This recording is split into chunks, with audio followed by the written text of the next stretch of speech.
하나님의 은혜로 거듭난 신자들은 세상을 살면서 무엇보다도 마음의 정결을 사모하며 살게 되어 있습니다. 하나님의 은혜로 새 생명을 얻은 신자들의 그 영혼이 하나님이 기뻐하시는 것을 추구하려 하기 때문이다라는 것이죠. 따라서 신자는 이전의 모습처럼 당연스럽게 육신의 정욕만을 따르려 하지 않습니다. 신자에게 찾아오신 성령께서 육신의 소욕에 맞서 싸워 이기도록 우리를 이끌어 주시기 때문이다라는 것입니다. 그러다 보니 때때로 신자들의 마음 가운데에 여러 가지 갈등과 고민들이 생겨날 때가 있습니다. 그러나 이러한 갈등과 고민은 우리의 영혼을 이롭게 하는 거룩한 갈등이고 하나님을 기쁘시게 해드리는 일이 된다라고 하는 것이죠. 왜냐하면 이와 같은 갈등과 고민들은 우리의 육신의 정욕을 거슬러서 하나님의 뜻에 순종하려고 할 때에 우리 안에서 일어나는 것이기 때문입니다. 여러분, 신자의 삶은 어떻게 시작하게 되는 것입니까? 그리고 어떤 결과로 나아가야 합니까? 하나님께서 은혜로 뿌려주신 믿음의 씨앗으로 시작해서 성령의 열매를 맺는 성화의 삶을 향하여 나아가야 하는 것입니다. 하나님이 선택하셔서 우리에게 믿음을 주신 그 순간부터 저와 여러분의 삶은, 신자들의 삶은 이 땅 가운데에 하나님을 영화롭게 해드리는 삶으로 결정되어진 삶이다라고 하는 것이죠. 물고기가 물 밖에 나와서 살 수 없는 것처럼 신자들은 하나님의 뜻 안에 거하면서 하나님의 영광을 위하여 살아가야 한다라고 하는 것입니다. 이것이 바로 믿음을 가지고 있는 신자들의 정체성인 것이죠. 그런데 문제는 하나님의 은혜로 주어진 신자들의 이러한 정체성이 명령을 주면 움직이는 로봇처럼 어떠한 상황 가운데에서도 흔들리지 않는다라고 하면 좋을 텐데 그러지 않는다라고 하는 것이죠. 죄로 타락한 육신을 입고 사는 동안에는 신자들일지라도 끊임없이 죄의 유혹에 흔들리게 되는 것입니다. 그렇기 때문에 신자가, 믿음을 가진 자들이 제대로 된, 그러니까 신자의 정체성에 맞게 하나님을 영화롭게 해드리는 그러한 신자의 삶을 살아가기 위해서는 무엇을 해야 할까요? 계속해서 하나님의 말씀을 듣고 하나님의 말씀을 통하여서 은혜를 공급받아야 한다라고 하는 것입니다. 우리가 우리의 육체를 영위하기 위해서 계속 또 밥을 먹잖아요. 우리의 이 육체도 에너지를 채워줘야지만 우리가 활동을 하게 되는 거잖아요. 움직여서 공부도 하고 또 움직이면서 일도 하고 그렇게 함으로써 다시 우리의 육체에 또 에너지를 공급해 줄 수 있는 것처럼 우리의 영혼 또한 마찬가지다라고 하는 거예요. 우리의 영혼도 그냥 가만히 내버려 두면 어때요? 피폐해지게 되어 있습니다. 에너지를 공급해 주지 못하면, 영의 양식을 충분히 공급해 주지 못하면 우리의 영혼도 메말라 가고 점점 병들어 아파지게 되어 있다라고 하는 거예요. 그러니 저와 여러분은 하나님의 말씀을 듣고 하나님의 말씀을 통하여 늘 은혜를 공급받아야 하는 것입니다. 우리의 영의 양식이 바로 하나님의 말씀이다라고 하는 것이죠. 여러분, 오늘 이 자리로 왜 나오셨습니까? 그저 의무감 때문에 아무런 목적 없이 이 자리로 나오셨습니까? 저는 그러지 않으셨을 것이라고 생각을 합니다. 저는 여러분이 하나님의 말씀을 듣고 은혜를 얻기 위해서 이 자리로 나오셨다라고 그렇게 믿고 있습니다. 그러니 이 시간 하나님의 말씀을 들으실 때에 하나님께서 베풀어 주시는 은혜를 간절히 사모하시는, 그래서 하나님이 주시는 그 은혜로 충만함을 누리시는 성도님들이 되시기를 간절한 마음으로 소망합니다. 오늘 잠언의 말씀은 우리에게 하나님이 지켜주시는 사람은 어떤 사람인가에 대해서 말씀해 주시고 있습니다. 하나님께서는 어떤 사람을 지켜주십니까? 12절 말씀, 여호와의 눈은 지식 있는 사람을 지키시나 사악한 사람의 말은 패하게 하시느니라. 아멘. 하나님께서는 지식 있는 사람을 지켜주신다라고 말씀을 하고 있어요. 여기서 지식 있는 사람은 어떤 사람을 의미하고 있을까요? 하나님을 아는 진리를 깨달은 사람이다라고 하는 것이죠. 여러분, 하나님을 안다라고 하는 것은요, 세상의 학문과 이치를 내가 열심히 공부한다고 해서 알게 되는 것이 아닙니다. 하나님을 알게 되는 것은 하나님께서 내게 먼저 찾아와 주셔서 자신을 드러내 주시고 또한 우리를 만나 주심으로써 진리에 대해 눈을 뜨게 하심으로써 우리가 알게 된다라고 하는 것이죠. 한마디로 하나님께서 우리에게 먼저 찾아와 주시고 하나님에 대해 알게 해 주실 때에 우리는 하나님을 알 수 있다라고 할 수가 있습니다. 하나님을 아는 진리를 깨달은 사람이 곧 12절에 나와 있는 지식 있는 사람이다라고 하는 것이에요. 따라서 신자는 하나님을 더 깊이 알고 하나님과의 그 만남의 자리를 더욱 사모해야 하는 것입니다. 그 자리가 바로 지금 하나님의 말씀을 듣는 이 자리이다라고 하는 것이죠. 우리가 하나님의 말씀 듣기를 정말 사모할 때에 우리의 영혼은 더욱 하나님과 가까워지고 하나님과 더욱 깊은 교제의 자리로 나아가게 되는 것입니다. 하나님과 더욱 친밀한 사람, 하나님께서 늘 함께 해주시는 것이죠.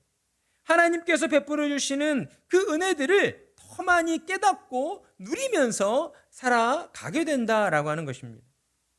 여러분, 오늘 하루도 여러분의 삶이 건강한 삶으로 살아지셨습니까?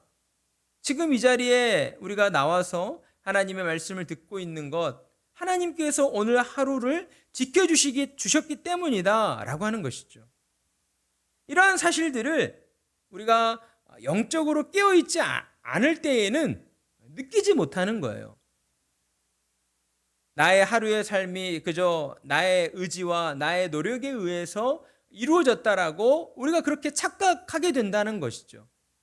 그러나 그렇지 않습니다. 신자의 모든 삶은 하나님이 지켜주시는 은혜로 말미암아 살아지고 있다라고 하는 거예요. 하나님의 말씀을 통하여 하나님을 더 깊이 알고 하나님과 더욱 친밀한 교제를 나누는 신자들은 우리 자신의 삶에 이루어지는 모든 일들이 하나님의 은혜라고 하는 사실을 늘 깨닫게 되는 것이고 또 그로 말미암아 하나님 앞에 감사드리게 되는 것입니다.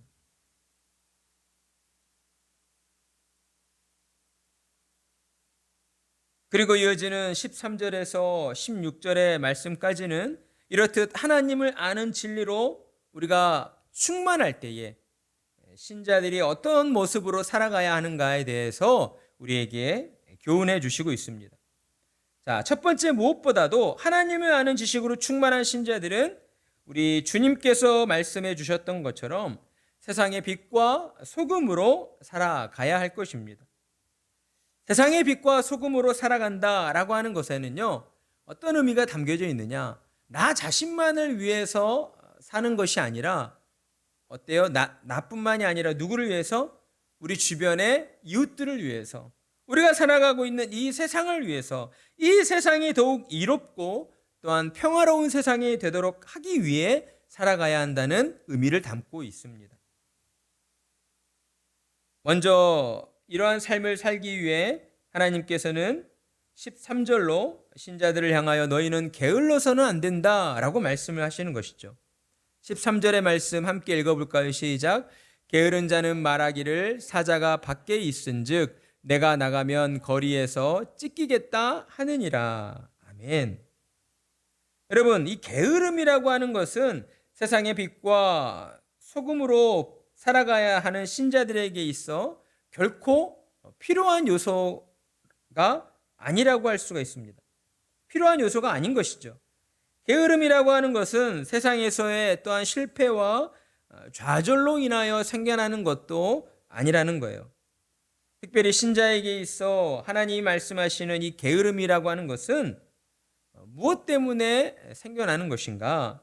세상 모든 만물들이 하나님의 주권에 의하여 움직인다라고 하는 사실을 믿지 않을 때에, 하나님께서 나의 모든 삶의 주관자가 되어주시고 주인이 되어주신다라고 하는 그러한 절대적인 신뢰를 우리가 잃어버리게 되었을 때에 신자들에게 이와 같은 영적 게으름이 찾아오게 된다라고 하는 것입니다.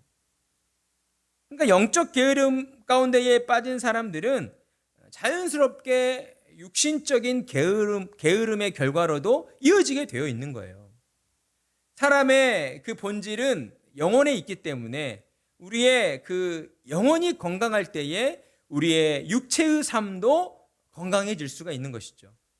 이를 두고 세상에서는 이제 정신이 건강, 정신 건강을 따로 이야기하고 또 육체적 건강을 따로 이야기하고 하는 것처럼 신앙적으로 볼 때에 이 정신적 건강이라고 하는 것이 곧 우리의 영혼의 건강이라고 볼 수 있다라고 하는 것입니다. 신자들이 하나님의 말씀 안에서 우리의 영혼이 건강해야지만이 또한 게으름의 이 악함에 빠지지 아니하고 하나님을 온전히 신뢰하는 자로서 하나님의 말씀에 순종하는 자로서 살아가게 된다라고 하는 것입니다. 세상의 모든 만물과 나의 모든 삶이 하나님의 주권과 하나님의 뜻 안에 있음을 온전히 믿는 신자는 어때요? 우리가 이 땅을 살면서 겪게 되는 모든 일들이 그 일들이 때로는 성공의 일들일 수도 있고 때로는 실패의 일들일 수도 있겠죠. 우리 모두가 하나님을 믿기 때문에 다 성공하는 일들만을 경험하면서 살면 좋겠지만 그렇지 않는다라고 하는 것입니다. 신자의 삶 가운데에도 성공이 있을 수도 있고 실패가 있을 수도 있어요. 그러나 이 성공과 실패의 기준은 하나님의 기준이 아니라 세상의 기준일 뿐인 것이죠. 하나님이 보셨을 때의 신자의 삶은 신자가 늘 하나님의 말씀 안에 거하고 하나님의 말씀에 순종하는 삶을 살려고 했다라고 한다면 신자의 모든 삶은 하나님이 기뻐하시는 성공한 삶, 승리하는 삶이 되게 되는 것입니다. 그러니까 육체를 가지고 사는 동안 이 땅에서 겪는 모든 일들, 성공이든 실패이든 그 모든 일들이 하나님의 뜻 안에서 하나님의 영광을 위해서 일어난 일임을 우리가 온전히 믿어야 하고 또한 우리의 삶을 지켜주시는 하나님을 우리가 온전히 신뢰해야 한다라고 하는 것입니다. 게을러서는 안 된다라고 하는 이 말씀의 의미가 하나님을 온전히 믿고 신뢰해야 한다라는 이 말씀으로 연결되어진다라고 하는 것이죠. 따라서 우리는 게으름의 문제를 단순한 어떤 우리 자신의 어떤 성향이나 어떤 개인적인 문제로 판단하는 것이 아니라 우리의 어떤 영혼이 지금 건강하지 못한 상태에 놓여져 있구나, 내 영혼이 지금 아파하고 있구나 라고 하는 것을 우리는 또한 깨달아야 하는 것입니다. 두 번째로 신자들은 세상의 빛과 소금으로 하나님을 더 깊이 아는 자로서 무엇을 우리가 경계해야 하는가? 육신을 입고 사는 동안은 우리는 특별히 음란의 문제를 경계해야 한다라고 하는 것이죠. 우리가 살아가는 세상은 언제나 돈과 쾌락을 쫓아 살아가게 되어 있습니다. 하나님을 알기 전 저와 여러분도 세상의 그 가치관에 따라서 돈을 쫓아서 쾌락을 쫓아서 나의 기쁨과 즐거움을 쫓아서 이 모든 것들이 쾌락에 포함되어 있죠. 이러한 것들만을 쫓아서 살아가려고 했습니다. 그런데 하나님께서 우리에게 은혜를 베풀어 주시자 우리의 영혼이 거듭난 거예요. 우리의 영혼이 죽어 있었는데, 죄로 죽어 있었는데 하나님의 은혜로 생명을 얻게 되었어요. 그러자 우리 눈에 보여지는 육신의 눈으로 보여지는 이 세상만이 전부가 아니라 우리 눈에 보이지 않는 그러한 영원한 하나님의 나라, 영원한 세상이 있다는 것을 우리가 깨닫게 된 것이죠. 그러나 하나님의 은혜를 알지 못하는 세상의 사람들은 돈과 쾌락만을 쫓아 살아가게 되어 있습니다. 그런데 신자들은 어때요? 육신을 입고 사는 동안에는 그런 세상 가운데에서 함께 살아가야 하잖아요. 그러다 보니까 믿음을 가지고 있음에도 불구하고 조금씩 우리도 영향을 받게 된다는 거예요. 세상의 가치관에 물들어 버릴 수가 있다라고 하는 것이죠. 그렇기 때문에 하나님께서 우리에게 말씀을 하시는 거예요. 이러한 음란의 문제를 너희는 경계해야 한다. 이 음란의 문제는 단지 어떤 육체적인 문제뿐만 아니라 우리의 영혼의 문제를 함께 말씀하고 있는 것이죠. 우리의 영혼이 하나님만을 온전히 신뢰해야 하는데 어때요? 하나님을 믿으면서 동시에 세상의 재물도 믿으려고 하는 그러한 음란의 마음들이 우리 안에 있다는 것을 하나님이 경계해야 된다라고 말씀을 하시는 거예요. 세상의 모든 부와 명예가 다 누구의 것입니까? 하나님의 것이잖아요. 하나님께로부터 온 것들이잖아요. 우리가 하나님 한 분만을 전적으로 신뢰하고 하나님만을 붙잡으려고 할 때에 하나님께서 우리에게 그보다 더 좋은 것들을 주시는 것은 당연한 결과라고 할 수가 있는 것입니다. 그러니 우리는 하나님의 말씀에 순종하여서 세상에 또한 음란의 이러한 문제들을 경계하고 돈과 쾌락만을 쫓아가는 그러한 어리석은 자들이 되지 말아야 하는 것입니다. 그리고 이어서 또한 하나님은 신자들이 가져야 할 또한 자세로서 사람의 마음이 늘 부패해 있다라고 하는 것을 항상 기억하라고 말씀을 하십니다. 우리 15절의 말씀을 함께 읽어볼까요? 시작. 아이의 마음에는 미련한 것이 얽혔으나 징계하는 채찍이 이를 멀리 쫓아내리라. 아멘. 여러분, 우리가 세상을 살면서 때로 참 곤란해지는 일들을 겪기도 하고 우리의 마음이 참 이렇게 갈등을 갖는 그런 복잡한 문제들 속에 우리가 빠질 때가 있습니다. 대체로 그러한 문제들의 그 핵심은 사람들과의 관계로 인하여서 발생하는 문제들이에요. 친구들과 싸워서 갈등 관계에 놓여 있을 때, 또 가까운 사람, 내가 믿었던 사람이었는데 그 사람으로부터 어떤 배신감을 느꼈을 때에 정말 어떤 다른 무엇으로도 치유될 것 같지 않은 그런 깊은 아픔과 고통을 우리가 느끼게 된다는 것이죠. 그러나 여러분, 하나님을 아는 진리로 충만한 신자들은요, 무엇보다 이 사람이라고 하는 존재가 죄로 부패한 존재이다라고 하는 것을 우리는 늘 인식하고 있어야 한다는 것입니다. 사람의 마음이 부패했다는 것을 우리가 늘 생각하면서 살아갈 때에 사람들과의 관계 속에서 찾아오는 그러한 여러 가지 문제들과 또 여러 가지 갈등의 요소들을 우리가 지혜롭게 미리 예방을 하고 또 지혜롭게 대처할 수가 있다라고 하는 것입니다. 그리고 무엇보다도 우리 아이들 이런 면에 있어서는 어린아이라고 해도 예외가 아니라는 것을 하나님이 분명하게 말씀을 해주시고 있는 거예요. 특별히 자녀를 양육하는 신앙의 부모들에게 있어서 이 자녀들을 양육할 때에 우리 자녀들 보기만 해도 사랑스럽잖아요. 눈에 넣어도 아프지 않는 우리의 자녀들이라고 그렇게 표현을 하잖아요. 그러다 보니까 부모들이 자녀들 앞에서 마음이 약해지거든요. 마음이 약해지다 보니까 모든 부분들에 있어서 자녀들이 원하는 대로 그렇게 다 들어주고 또 그렇게 해주려고 하는 부모들도 많이 있다는 것이죠. 그러나 이러한 교육은 결코 우리의 자녀들을 건강하게 그렇게 자라도록 도움을 주지 못한다는 것입니다. 왜 그렇습니까? 사람의 마음이 부패했기 때문이다라고 하는 것이죠. 어린아이의 마음이라 해도 예외가 아니라는 거예요. 어린아이의 마음도 죄로 부패한 사람의 악한 본성을 가지고 있기 때문에 무엇보다도 신앙의 부모는 자녀들을 대하고 또 가르칠 때에 하나님의 말씀을 가지고 우리의 자녀들을 훈육하고 양육해야 한다라고 하는 것입니다. 성경에서는 이러한 부분들을 좀 더 강하게 표현을 하고 있잖아요. 아이의 마음에는 미련한 것이 얽혔으나, 미련한 것이 얽혔다라고 하는 것은 결국 이게 죄로 말미암아 어떠한 하나님 앞에서의 무엇이 올바른 행동인가, 무엇이 올바른 말인가를 이렇게 판단하지 못한다는 것을 의미하고 있는 거예요. 우리 사람들도 보통 그렇잖아요. 어른이 되었는데도 어른답게 말하지 못하고 어른답게 행동하지 않는 사람들은 참 기본이 안 되어 있다. 제가 그렇습니까?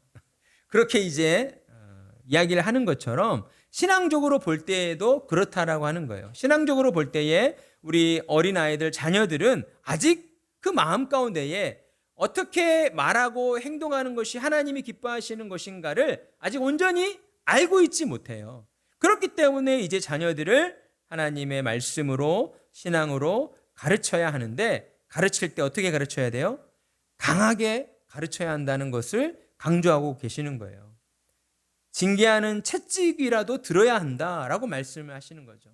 실질적으로 채찍을 들어서 자녀를 때리라는 것은 아니지만 그만큼 강하게 일관성 있게 자녀들을 하나님의 말씀으로 가르칠 때에 너희의 자녀들이 하나님의 말씀에서 벗어나지 않는, 하나님을 기쁘시게 해드리는 그런 자녀들로 자라가게 된다라고 우리에게 말씀을 하고 계시는 것입니다.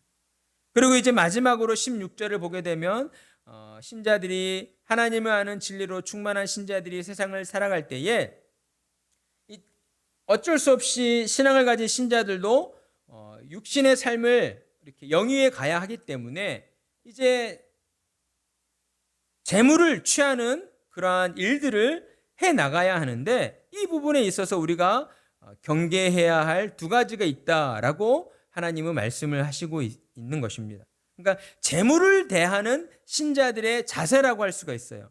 자, 첫 번째, 신자들은 왜 재물을 얻어야 하는가? 첫 번째로는 가난한 자를 도와주기 위해서이다라고 하는 것이죠.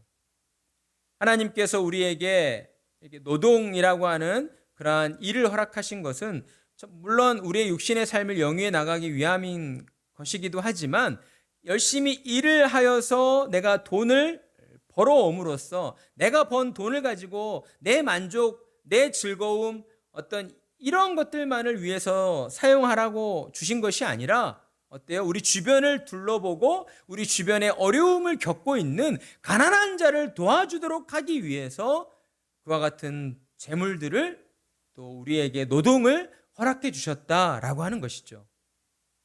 여러분, 명심해야 합니다. 하나님을 신앙하는 신자들이 우리가 세상을 살면서 열심히 일하고 열심히 돈을 벌어서 모으는 이유는 그저 나만 배부르게 잘 먹고 잘 살기 위해서가 아니고요, 우리 주변에 있는 어려운 사람들을 도와주라고, 특별히 가난한 사람들을 도와주기 위해서라고 하는 것을 우리는 늘 명심해야 한다라고 하는 것이죠.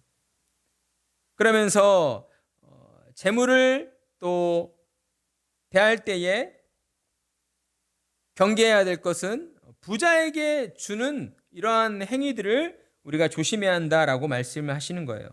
여러분, 내게 있는 이익을, 내게 있는 그 재물을 부자에게 준다라고 하는 것은 거기에는 이제 어떤 욕심이 담겨져 있다라고 하는 것입니다. 더 많은 이득을 취하기 위해서 내가 열심히 돈 번 것을 가지고 가난한 자를 도와줘야 하는데, 그것을 더 불리려고 할 때에, 더 많은 이득을 얻고자 할 때에 이제 부자들에게 뭔가 이렇게 찾아가서 그들에게 더 투자하는 이러한 일들을 말하고 있는 거예요. 우리가 신앙생활을 해나갈 때에 이런 생각을 가질 수가 있어요. 내가, 하나님, 제가 이만큼 부자가 되면 정말 어려운 사람들 많이 도와주고 살게요. 이런 생각을 가지는 분들이 더러 있습니다.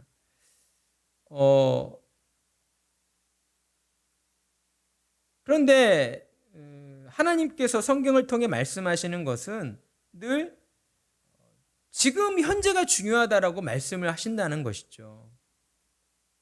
너가 그만큼 부자가 되어 정말 어려운 이웃들을 도와주고 하나님의 영광을 위하여 살아가겠다라고 하는 것, 하나님이 들으시고 물론 당연히 기뻐하시겠지만, 하나님의 말씀을 통하여 하나님의 뜻이 무엇인가를 우리가 고민해보고 살펴본다면, 하나님이 중요하게 보시는 것은 항상 현재의 우리의 신앙의 모습이다라고 하는 것입니다.